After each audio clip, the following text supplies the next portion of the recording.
चलिए स्टूडेंट्स, हम लोग प्रश्नावली 6.2 के क्वेश्चन नंबर 1 को सॉल्व करते हैं। देखिए क्वेश्चन नंबर 1 क्या कह रहा, आकृति 6.171 और 2 में D E parallel B C है। यानी कि ये जो यहाँ पे आप डी ई देख रहे हो, ये जो डी ई है ये पैरेलल किसके है, बी सी के है। यानी कि डी ई समांतर है बी सी के। तो एक में हमें क्या बताना है, ई सी का वैल्यू बताना है और दूसरे में हमें ए डी ज्ञात करना है। तो चलिए इस क्वेश्चन को समझने से पहले हम लोग एक कॉन्सेप्ट समझ लेते हैं। तो देखिए, अगर हमारे पास कोई भी त्रिभुज है, समझिए अगर हमारे पास कोई भी त्रिभुज इस तरीके से है, कोई त्रिभुज है और ये जो त्रिभुज है इसको हमने नाम दिया ए बी सी। हमारे पास कोई त्रिभुज ए बी सी है और इस त्रिभुज ए बी सी में अगर कोई रेखा डी ई इस प्रकार है कि वह बी सी के पैरेलल है, तो इस केस में क्या होता है, ये जो डी ई लाइन होती है, A D E Rekha A B और रेखा ए सी को एक समान अनुपात में विभाजित करती है, एक समान अनुपात में विभाजित करती है। इसके कहने का मतलब है जो अनुपात होगा ए डी और बी डी का वो बराबर होगा ए ई और सी के। तो लिखिए, जो अनुपात होगा ए डी और बी डी का वो बराबर किसके होगा, ए ई और सी के अनुपात के बराबर होगा, ए ई और सी के। इसे हम लोग क्या कहते हैं, इसे हम लोग आधारभूत समानुपातिक परिमेयिका कहते हैं। किसे क्या कहते हैं, आधारभूत समानुपातिक परिमेयिका कहते हैं, परिमेय कहते हैं।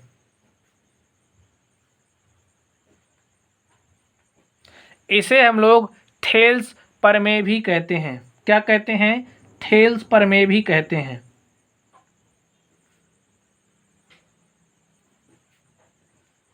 कहा जाता है। अब अगर हम लोग इसका रिवर्स करें, अगर हम कहें कि हमारे पास कोई त्रिभुज ए बी सी है और इस त्रिभुज ए बी सी में कोई दो बिंदु इस तरीके से हैं। बिंदु डी ए बी पर है और बिंदु ई ए सी पर है। ये दोनों बिंदु रेखा ए बी और ए सी को अगर एक अनुपात में काट रहे हैं तो इस केस में क्या होता है, जो हमारी रेखा डी ई होती है वो समांतर होती है बी सी के। तो A B A D upon B D का रेशियो अगर बराबर है ए ई और सी के, तो इस केस में क्या होगा,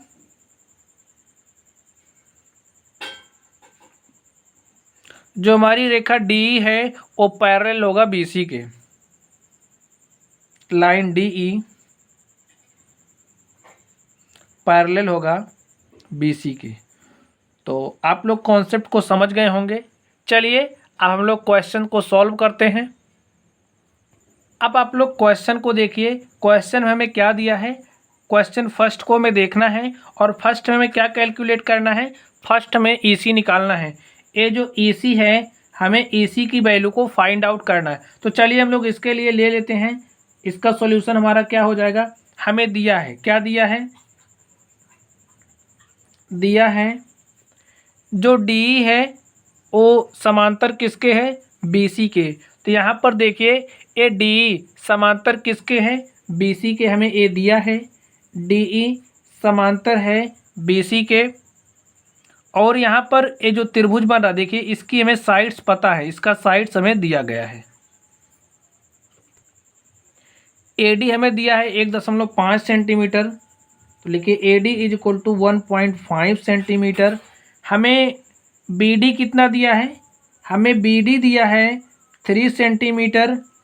ए ई कितना दिया है, ए ई दिया है 1 सेंटीमीटर। और हमें कैलकुलेट क्या करना है, हमें सी ई बताना है, हमें ई सी कैलकुलेट करना, ठीक है, हमें ई सी कैलकुलेट करना है। तो इसके लिए हमने क्या पढ़ा, हमने एक थ्योरम पढ़ा कि अगर हमारे पास कोई त्रिभुज ए बी सी है और इस त्रिभुज ए बी सी की भुजाओं ए बी और ए सी पर कोई एक समांतर रेखा है, तो वो जो समांतर रेखा होती है त्रिभुज के जो दो अन्य साइड है, यानी कि ये जो रेखा है इसको एक ही अनुपात में विभाजित करती है। इसके कहने का मतलब है कि ए डी और बी डी, लिखिए ए डी और बी डी का जो रेशियो होगा वो बराबर किसके होगा, ए ई और सी के, ए ई और सी के बराबर होगा। तो लिख दीजिए कि आधारभूत प्रमेय के अनुसार हो रहा है, ठीक है, आधारभूत प्रमेय से। तो यहाँ पर आप वैल्यूज रख दीजिए, वैल्यूज को रखिए। हमारे पास A D is equal to क्या है, A D is equal to है 1.5 सेंटीमीटर, तो रख दीजिए 1.5 सेंटीमीटर। बी डी कितना है, बी डी है 3 सेंटीमीटर, यहाँ पे 3 सेंटीमीटर लिख दीजिए। ए ई कितना दिया है, ए ई है 1 सेंटीमीटर।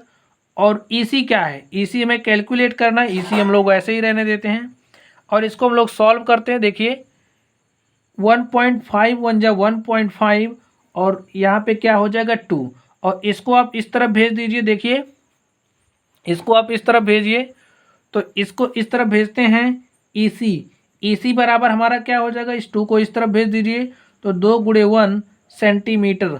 तो यहाँ से हमारे पास ई सी इज इक्वल टू क्या हो गया, ई सी इज इक्वल टू आ चुका है हमारे पास 2 सेंटीमीटर।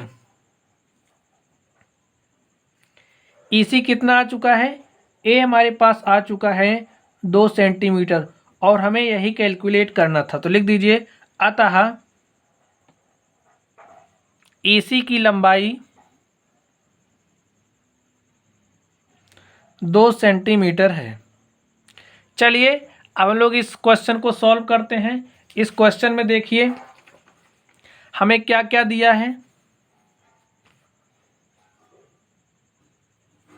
हमें क्या क्या दिया है, हमें दिया है कि जो डी है, यहाँ पे ये जो डी ई है वो पैरेलल है किसके, बी सी के। पैरेलल का मतलब होता है समांतर, ठीक है। तो हमारी जो डी ई है, डी ई क्या है, समांतर है बी सी के, ये हमें दिया है। अब हम लोग थ्योरम अप्लाई करेंगे। थ्योरम हमारी क्या है कि अगर कोई रेखा, किसी त्रिभुज में कोई रेखा डी ई है वो समांतर है बी सी के, तो इस केस में क्या होता है, इनका ये जो रेशियो होता है वो बराबर होता है इसके रेशियो के। तो लिख दीजिए A D upon B D बराबर होगा किसके, ए ई अपॉन सी के, ए ई अपॉन सी के। और देखिए हमें कैलकुलेट करने के लिए क्या कह रहा है, क्वेश्चन नंबर 2 में हमें ए डी कैलकुलेट करना है, हमें ए फाइंड आउट करना है। और यहाँ पे देखिए हमें क्या क्या दिया है, हमें दिया है, देखिए हमें ए डी कैलकुलेट करना है और बी डी हमें कितना दिया है, बी डी हमें दिया है 7.2 सेंटीमीटर। और यहाँ पे देखिए हमें ए ई कितना दिया है, ए ई कितना दिया है, ए ई दिया है 1.8 सेंटीमीटर। और सी ई कितना दिया है, सी ई हमें दिया है 5.4 सेंटीमीटर। और यहाँ से हमें जो जो वैल्यूज़ दी गई हैं हम लोग इसमें रख देंगे। ये हमारी है क्या, आधारभूत समानुपातिक प्रमेयिका या फिर हमारी थेल्स थ्योरम है। यहाँ पे वैल्यूज़ रखिए, ए डी हमें कैलकुलेट करना है, ए डी को वैसे ही रहने देते हैं। बी डी हमें दिया है 7.2, यहाँ पे हम लोग रख देते हैं 7.2 सेंटीमीटर इज इक्वल टू ए ई कितना दिया है, ए ई देखिए ए ई दिया है 1.8, तो यहाँ पे 1.8 रख दीजिए। और सी कितना दिया है, सी दिया है 5.4 सेंटीमीटर। इसको हल करते हैं, पॉइंट से पॉइंट काट दीजिए, 18 है कि 18, 18 तिहाई 54, तो यहाँ पर क्या हो गया 1/3। तो लिखिए A D upon 7.2 is equal to 1 centimetre upon में 3 सेंटीमीटर, ठीक है। यहाँ भी सेंटीमीटर है, ऐसे राइट कर दीजिए। अब देखिए इसको हम लोग इस तरफ भेजते हैं, इसको सॉल्व करते हैं, तो हमारा ए डी क्या हो जाएगा, A D is equal to हो जाएगा इसको आप इस तरफ भेज दीजिए तो 7.2